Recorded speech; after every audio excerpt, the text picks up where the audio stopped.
Sabirabad rayonunun Moranlı kəndində qonşusunun evindən pul oğurlayan 24 yaşlı Araz Qarayev barəsində məhkəmə hökm elan edib. İttihama görə təqsirləndirilən şəxs zərərçəkmişin övladının toyunda olmasından istifadə edərək pəncərədən evə daxil olub.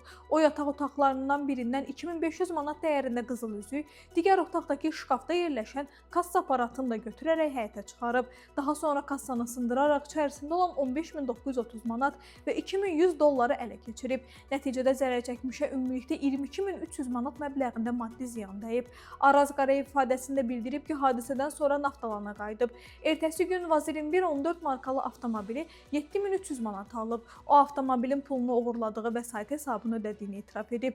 Daha sonra maşını əvvəlcə etibarnamə ilə idarə edib. 2 gün sonra isə sevgilisinin adına rəsmiləşdirib. Təqsirləndirilən şəxs bildirib ki, oğurluq hadisəsini tək başına törədib. Əməlindən peşmandır. Zərərçəkmişlə barışıb və dəymiş ziyanı tam ödəyib.